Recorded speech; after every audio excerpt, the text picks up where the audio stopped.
Статистик тархалт. За түүр энэ удаагийн үл хамаарах туршилтаар x санамсаргүй хэмжигдэхүүний дараах утгууд илэрсэн гэ. За x1 x2 гихмичлэн xn гэсэн утгууд илэрсэн байх нэ.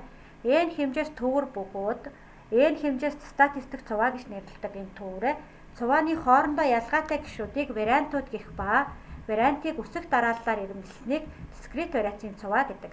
Вариантууд давтагдаж болох ба x-ийн вариант n-ийн удаа илэрсэн бол энэхүү тоог x-ийн вариантын давтамж гэдэг. За энэ тохиолдолд x1 x2 хэмжлэн xn цувааг дараах үснэгтээр илэрхийлэх ба төврийн статистик тархалт буюу давтамжийн таблиц хэмээн нэрлэдэг. За өөрөөр хэлэх юм бол x1 утга n1 удаа, x2 утга n2 удаа гих мэтчлэн xk утга nk удаа давтагдсан байх юм бол энд k нь болохоор вариантын тоо, энэ давтамжуудын хувьд нийлбэр нь n-тэй тэнцүү буюу нийт төврийнхээ тоотой тэнцүү байдаг. За тодорхойлолт. За pi тоог x-ийн утгын харьцангуй давтамж гэнэ. За pi нь ямар утгаар илэрхийлэгддэг вэ гэхээр n-ийг n-д хуваагаад pi-ийг олдог. За төврийн вариантууд ба харьцангуй давтамжуудын хамаарлыг дараах үснэгт харуулна. За x1 нь n1 удаа давтагдсан бол n-ийн n1, x2 нь n2 удаа давтагдсан бол n2-ийг хуваах нь n. За x-ийн n-ийн удаа давтагдсан бол n-ийг хуваах нь n. Энэ харьцангуй давтамжуудын нийлбэр маань нэгтэй тэнцүү байдаг. За хавтгайн тэгш үнцэгт координатын систем x-ийн n-ийг хуваах нь n цэгүүдийг байгуулж хэрчмээр холбоход үүсэх тахир шугамыг харьцангуй давтамжийн полигон гэдэг. За өөрөөр хэлэх юм бол энэ хэвтэй чиглэлийн дагуу вариантуудаа аваад босоо чиглэлийн дагуу харьцангуй давтамжуудаа аваад цэгүүдээ байгуулад хооронд нь тахир шугамаар холбосныгоо давтамжийн полигон гэж нэрлэдэг байгаа. За төврийн хэмжээ их үед ялангуяа тасралтгүй санамсаргүй хэмжигдэхүүний туршилтын үр дүнг бүлгэлсэн статистик цувааны хэлбэрээр дүрсэлдэг. Үүний тулд төврийн хамгийн их ба хамгийн бага утгуудыг олоод А, Б хэрчмээ байгуулцдаг. А нь болохоор хамгийн бага утгатай тэнцүү, Б нь болохоор хамгийн их утгатай тэнцүү байна. За тэгээд хэрчмээ дельта x урттай хоорондоо үл огтлолцох x0 x1 x1 x2 гих мэтчлэн xk-гаас хасах нэг xk гэсэн k интервалд хуваана. За тэгэхээр хамгийн бага утга буюу А нь x0-тэй тэнцүү, хамгийн их утга нь xk буюу b-тэй тэнцүү байдаг. За тэгээд интервалын алхам буюу дельта x маань x-ийгээс хасах нэгийг хассантай тэнцүү. За тэгэхээр вариацийн далайц маань энэ төврийн хамгийн их утгаас хамгийн бага утгыг хассантай тэнцүү. За харин энэ x1-ээс x0-ыг хассан, x2-оос x1-ыг хассан, xk-гаас хасах нэгийг хассан утгуудыг интервалын ялгуурууд гэж нэрлэдэг. За тооцоог хэлбэрчлэх зорилгоор цаашид интервалын ялгууруудыг нэг ижил урттай байхаар сонгож авдаг. За интервалын урт болон тоог оновчтой сонгон авахд за энэ дельта x тэнцүү төврийнхээ хамгийн их утгаас хамгийн бага утгыг хасаад нэгдээр нэмэх нь 3 бүхэл 1322-ыг үрждэг нь натурал логарифм n-ээр үржүүлээд хуваачдаг. Энэ n нь болохоор нийт төврийн тоо. Энэ томьёог ашиглаад дельта x буюу алхмаа олж болох нь шүү дээ. За санамсаргүй хэмжигдэхүүний e-р интервал утга e-р интервалд n-ийн удаа илэрсэн байна. Хэрв ажиглалтын утга интервалын дээд хилтэй давхцвал дараагийн интервалд оруулан тооцно. Ингэснээр e-р интервалд илэрсэн утгын харьцангуй давтамж pi нь n-ийг хуваах нь n-тэй тэнцүү болно. Тэгвэл статистик тархалтын хууль дараах үснэгтээр илэрхийлэх ба интервалын вариацийн цуваа гэж нэрлэгддэг. За интервал нь x0-оос x1 хүртэл энэ интервалд n1 удаа. За тэгээ харьцангуй давтамж нь n1-ийг хуваах нь n. x1-ээс x2-ийн хооронд n2 удаа. За тэгээ харьцангуй давтамж нь n2-ийг хуваах нь n. За xk-гаас хасах нэг xk завсар nk удаа. nk хуваах нь n-тэй тэнцүү байна те харьцангуй давтамж нь. За интервалын вариацийн цувааны график дүрслэлийг гистограммаар илэрхийлэв. x-ийгээс хасах нь нэг x-ийн хэрчим бүр дээр дельта x тэнцүү x-ийгээс хасах нь x-ий ба p-ийг хуваах нь дельта x талууд бүхий тэгш үнцгтийг байгуулвал энэ тэгш үнцгтүүдийг харьцангуй давтамжийн гистограмм гэдэг. Өөрөөр хэлэх юм бол энэ нь дельта x гэсэн өргөнтэй, өндөр нь болохоор p-ийг хуваах нь дельта x гэсэн өндөртэй ийм шатлсан тэгш өнцгтүүд байгуулад энийг харьцангуй давтамжуудын гистограмм гэж нэрлэдэг. Хэвтээ тэнхлэгийн дагуу XY буюу вариантуудыг тэмдэглээд боцоод тэнхлэгийн дагуу PX хуваах нь дельта X буюу харьцангуй давтамжуудаа дельта X-т хуваагаад тэгээ өндрүүдийн сонгоод авчдаг байна. За төврийн дундаж x1 x2 гэмчлэн xn гэсэн төвөр өгөгдөв. Тэгвэл төврийн дундаж маань нийт төврүүдээ хооронд нь нэмээд нийт төврийнхээ тоонд хуваасантай тэнцүү байдаг. За хэрэв туршилтын утгууд вариацийн цуваагаар өгөгдсөн бол төврийн дундаж маань x-ийн утгаа давталтын тоо буюу n-ийгээрээ үржүүлж нэмээд n-д хуваасантай тэнцүү. За x-ийн болохоор вариантууд, n-ийн болохоор давтамжууд байна. За төврийн мод. Дискрет вариацийн цувааны хамгийн өндөр давтамжтай вариантыг төврийн мод гэдэг. Төврийн модыг m0 x мод гэж тус бүр тэмдэглэдэг. Харин бүх интервалууд нь ижил m урттай бүлгэлсэн төврийн хувьд мод нь энэ томьёогоор тодорхойлогдно. За төврийн медиан. Ирэмблэгдсэн вариацийн цувааг тэнцүү тооны элементүүд бүхий хоёр хэсэгт хувааж хувааж байгаа вариантыг төврийн медиан гэдэг. Өөрөөр хэлэх юм бол сондгой тоотой бол яг голын элемент, тэгш тоотой бол голын хоёр элементийн дунджийг сонгож авдаг. За бүлгэлсэн төврээр өгөгдсөн бол вариантууд нь ижил m урттай вариацийн цувааны хувьд медиан нь дараах томьёогоор илэрхийлэгдэнэ. За төврийн далайц. За x1 x2 гэмчлэн xn гэсэн төвөр өгөгдсөн байна. Төврийн утгуудын хамгийн их утгаас хамгийн бага утгыг хассан ялгуурыг төврийн далайц гээд r гэж тэмдэглэдэг. Энэ нь төврийн цар хүрээг илэрхийлэх бөгөөд геометри утгаараа төврийг агуулгах эрчмийн урт юм. Өөрөөр хэлэх юм бол төврийн далайц гэдэг маань төврийнхээ хамгийн их утгаас хамгийн бага утгыг хассантай тэнцүү байдаг. За төврийн дисперс. Тухайн нэг төврийн утга x болон төврийн дундаж x2-ын ялгуур x-ийг сасхан төврийн дундаж. Энэ тоог x-ийн дунджаас хазайх хазайлт гэдэг. За тэгэхээр n хэмжээст x1 x2 гэмчлэн xn гэсэн төвөр өгөгдөв. Тэгвэл үүний дисперс маань x болон төврийнхээ утгуудаас төврийн дунджаа хасаад квадрат зэрэг дэвшүүлж нэмээд n-д хуваасантай тэнцүү байдаг. Нийт төврийнхээ тоонд хуваасантай. За мөн энийг хэлбэрчилчих юм бол төврийнхээ утгуудыг квадрат зэрэг дэвшүүлж нэмээд n-д хуваагаад гарсан утгаас нь төврийн дунджийн квадратаа хасдаг. За энэ утгаа төврийн дисперс гэж нэрлэдэг. Бүлгэлсэн төврийн хувьд болохоор x болгоноос төврийн дунджаа хасаад квадрат зэрэг дэвшүүлээд n-ийгээр үржүүлж нэмэнгүүтээ n-д хуваа. За эсвэл x-ийн квадратаа n-ийгээр үржүүлээд нэмснийхээ дараа n-д хуваагаад за гарсан утгаас нь төврийн дунджийнхаа квадратыг хассантай тэнцүү байна. За төврийн дундаж квадрат хазайлт. Төврийн дундаж квадрат хазайлт буюу дисперсээс квадрат язгуур гаргасан тоон утгыг төврийн стандарт хазайлт гэдэг. Өөрөөр хэлэх юм бол s гэдэг маань язгуурын дор s квадраттай тэнцүү байдаг. Төврийн дундаж ба дисперс нь төврийн дээд ирэмбийн моментуудын тухайн тохиолдлууд байдаг. За төврийн анхны ба төвийн момент. Төврийн q ирэмбийн анхны момент гэдэг маань nu q буюу xq гэж тэмдэглээд энэ маань x-ийг q зэрэг дэвшүүлж нэмээд n-д хуваасантай тэнцүү байна. Хэрвээ давталтаараа өгөгдсөн бол x-ийг q зэрэг дэвшүүлээд n-ийгээр нь үржүүлж нэмээд n-д хуваана. За мөн q ирэмбийн төвийн момент нь x болгоноос төврийн дунджаа хасаад q зэрэг дэвшүүлж нэмээд n-д хуваасантай тэнцүү байдаг. За үгүй бол давталтаараа өгөгдсөн бол x-ийгээс төврийн дунджаа хасаад q зэрэг дэвшүүлээд давталтын тоогоор нь үржүүлж нэмэнгүүтээ n-д хуваасантай тэнцүү байна.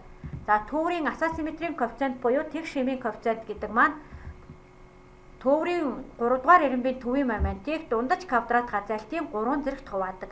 За төврийн эксцессийн коэффициент буюу огцмыг илэрхийлсэн тоо маань 4 дугаар ирэмбийн төвийн моментыг дундаж квадрат хазайлтын 4 зэрэгт хуваагаад 3-ыг хассантай тэнцүү байдаг. За эсэлтийн ерөнхий шалгалтын 2019 онд ирсэн бодлого. За хэсэг сурагчдаас шалгалт авсны дараа зөв гүйцэтгсэн бодлогын тооны тархалтыг дараах үснэгтээр үзүүлжээ. Нэг хүүхэд дунджаар хэдэн бодлого зөв бодсон бэ гэж. За тэгэхээр эхлээд интервалуудаа биччихье. Энэ маань 0-оос 3-ийн хоорондоо. За дараа нь 3-аас 6-гийн хоорондоо. За дараа нь 6-аас 9-ийн хооронд байна тий. За тэгэхээр 0-оос 3-ын хооронд буюу интервалын дунджаа олчих юм бол интервалын дундаж нь энэний дундаж буюу 0 дээр 3-ыг нэмээд 1 туваат 2 туваачаар 1.5, 3 дээр 6-г нэмээд 2 туваачаар 4.5, 6 дээр 5-ыг 9-ийг нэмээд 3 туваачаар 7.5. За тэгээд энд 0-оос 3-ын хооронд дүн авсан сурагчдын тоо 8, энд 23, энд 9 байгаа. За тэгэхээр одоо төврийн дундаж буюу төврийн дундаж маань за тэгээ нийт төврийн тоогоо олчээ. Тэгэхээр 8 дээр 23-ыг нэмээд 31, 31 дээр 9-ийг нэмээд 40. За тэгэхээр нийт төврийн тоо маань 1.5-ыг 8-аар үржүүлээд нэмэх нь 4.5-ыг 23-аар үржүүлээд нэмэх нь 7.5-ыг 9-оор үржүүлээд нийт төврийн тоо буюу 40-д хуваасантай тэнцүү. За тэгэхээр энийг бодохоор 183-ыг хуваах нь 40 буюу энэ маань за 183-ыг 40-д хуваачаар 4.ойролцоогоор 4.6 гарч ирж байна. Тэгэхээр энэ 40 сурагч дунджаар зөв гүйцэтгсэн оноо нь 4.6-тай тэнцүү байна гэсэн үг. За, эсэлтийн ерөнхий шалгалтын 2019 онд ирсэн бодлого А1 1 2 4 7 өгөгдлийн стандарт хазайлтыг олоорой гэсэн. За тэгэхээр стандарт хазайлт гэдэг маань S тэнцүү S квадратаас язгуур гаргана. S квадрат буюу дисперсийг олох нь. Дисперс гэдэг маань нэгийг хуваах нь n за сумма x болгоноос төврийн дунджаа хасаад квадрат зэрэг дэвшүүлж нэмээд n-д хуваадаг. За тэгэхээр эхлээд төврийн дунджаа олчих. Төврийн дундаж маань нэгийг хуваах нь n сумма x-ийн нийлбэрээр n-д хуваадаг. За тэгэхээр манай төврийн тоо 5 байна. Тэгэхээр нэгийг хуваах нь 5.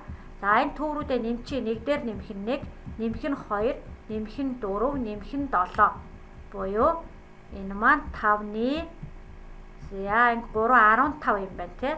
За ингээ 3-тай тэнцүү. Өөрөөр хэлэх юм бол төврийн дундаж маань 3-тай тэнцүү. За дундаж квадрат хазайлт гэдэг маань нэгийг хуваах нь 5-ыг үрждэг нь. За одоо энэ вариант болгоноос 3-ыг хасна. За тэгэхээр x 1-ээс хасах нь 3-ын квадрат, нэмэх нь 1-ээс хасах нь 3-ын квадрат, нэмэх нь 2-оос хасах нь 3-ын квадрат.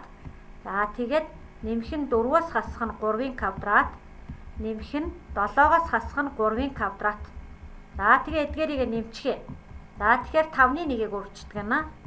За энд 4, за энд мөн 4, энд 1, нэмэх нь 1, нэмэх нь 16 буюу за 5-ны 26. 5-ны 26 буюу энд 5.2 дундаж квадрат хазайлт үгүй стандарт дисперс нь 5.2-тэй тэнцүү. За S гэдэг маань S квадратаас язгуур гаргана гэсэн учраас 5.2-оос язгуур гаргачаар энэ маань ойролцоогоор 228-тай тэнцүү байх нэ. За иш навчны диаграм. Тоон өгөгдлийн утгуудыг оронгийн тооноос хамааруулан иш навчны диаграмаар дүрсэлдэг. Өгөгдлийн утга бүр нь иш болон навч болон хуваагдсан байна. Иш навчны диаграм нь өгөгдлийн утгуудын тархалтыг тодорхой харуулдаг. Иш навчны диаграмаар дүрслэхдээ түлхүүр үгийг ашигладаг.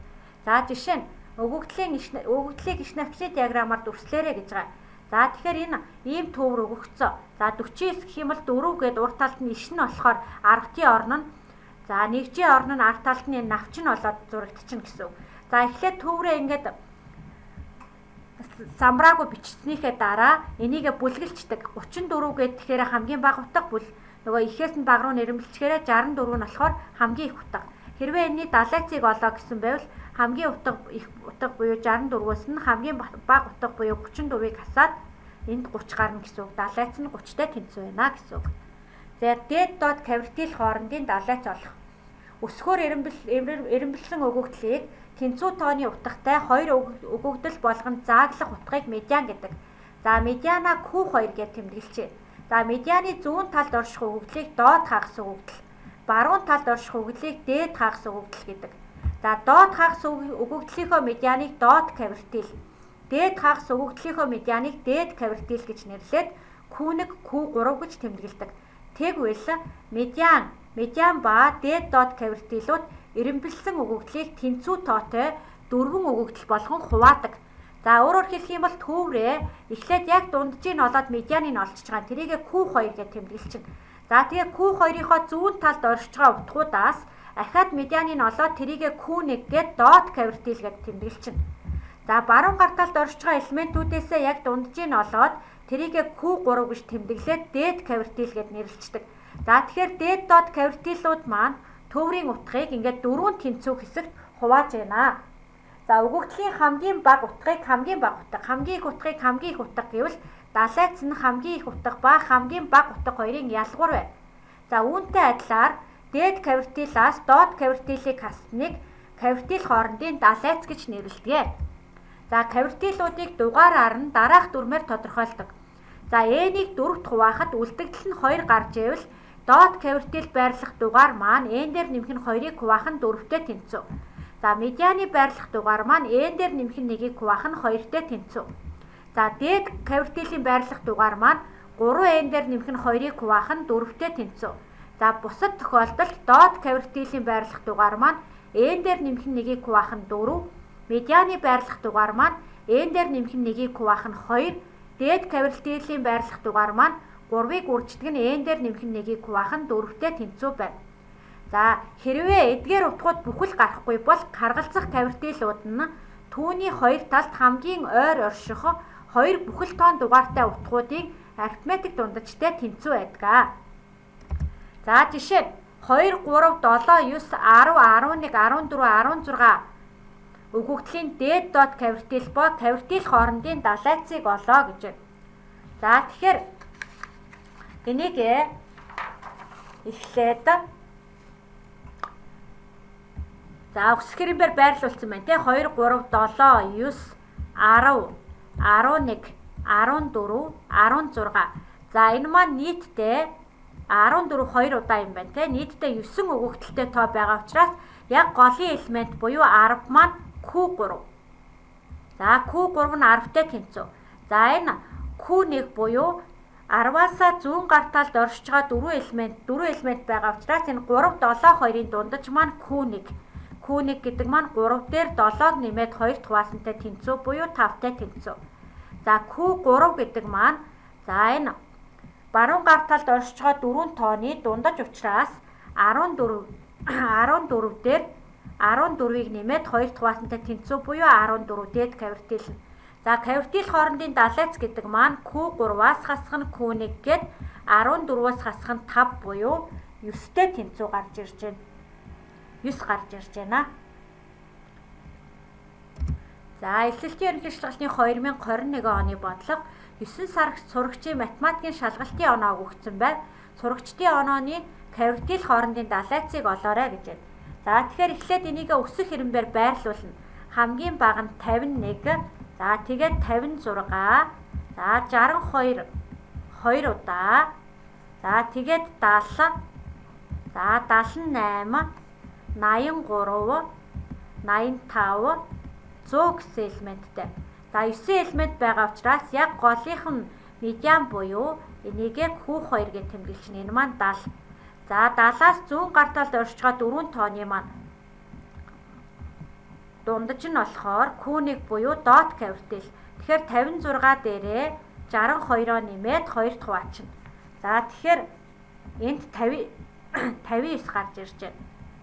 За Q3 буюу дээд кавертил маань баруун гар талд оршиж байгаа 4 тооны маань яг дундаж 2 тооных нь арифметик дундаж 83 дээр 85-ыг нэмээд 2-т хуваана. За тэгэхээр энэ маань 84-тэй тэнцүү болчихж байгаа. За тэгэхээр сурагчдын хоорондын онооны кавертил хоорондын далайц маань Q3-аас хасах нь Q1 буюу энэ маань 84-өөс хасах нь 59 гээд 25-тай тэнцүү байх нэ. Анхаарлаа хандуулсанд баярлалаа. Амжилт хүсье.